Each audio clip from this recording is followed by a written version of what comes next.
Today we're going to be playing some Mario Kart and talking about the Tamron 85mm 1.8 lens.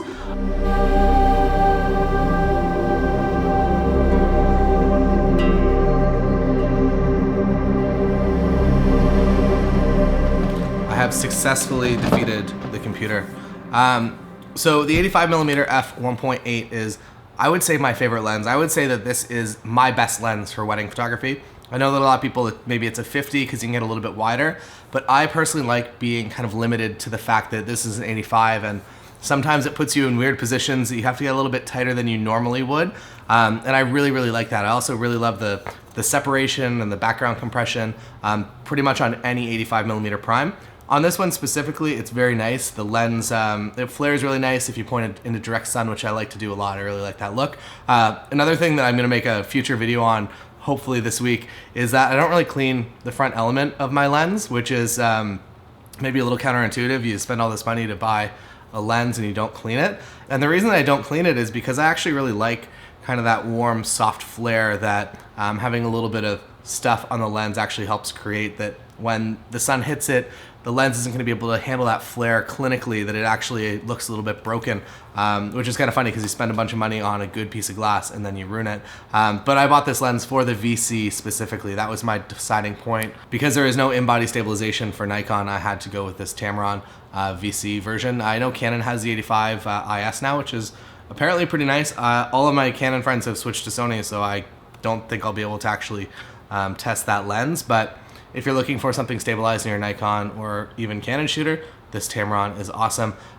Beyond just this lens specifically, the 85mm focal length, I can't say enough good things about it, that it is my favorite lens whenever I'm going anywhere, and I really just love the portraits that come off of it. And for travel and landscape photography, it's also a really nice focal length.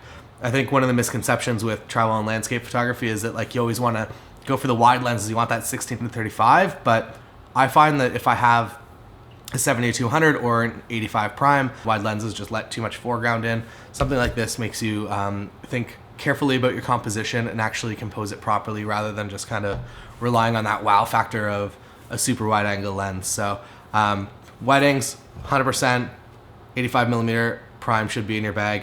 Family sessions, this is usually what I bring. Engagement sessions, usually what I bring as well. Without the lens hood, it's a totally reasonable size to carry around. I use my lens hoods not for protection from sun flare. I use them from protection against hitting them off of things. So I usually have a camera on my side, and if it bounces off a door frame or something, it's always gonna get the hood and not actually the front element. Those are my thoughts on this 85mm lens. Let me know in the comments what you think about the 85mm focal length. Am I wrong? Is it not the best wedding photography lens? Because I would say that a good 80% of my favorite shots have come from this lens alone. Thank you so much for watching, and thank you so much to everyone that signed up for the Patreon. Every Monday, a new wedding photography video comes out. Marketing, business, things that actually make you money. Not necessarily gear, because gear I feel like is just kind of a nice thing to have out there in the world. But I want to lock these secrets up a little bit, because I don't want every single person in the entire world using them. Otherwise, the secrets aren't really secrets and they kind of become redundant and everybody just starts doing them. So if you'd like a little bit of an edge in the wedding photography industry, come over there. That's where I put everything that I know about business and marketing for wedding photographers. So thank you everyone that's joined that community. I think there's 35 of you now. So I appreciate every single one of you. And if you have any suggestions for topics that you would like me to cover in that Patreon, just leave a comment in there and I'll see it. And I'm pretty much kind of scheduling out week by week when I get a good suggestion, of which I already have a few. So next couple weeks covered, but I might even start doing kind of like 2 videos a week or something if I do get a lot of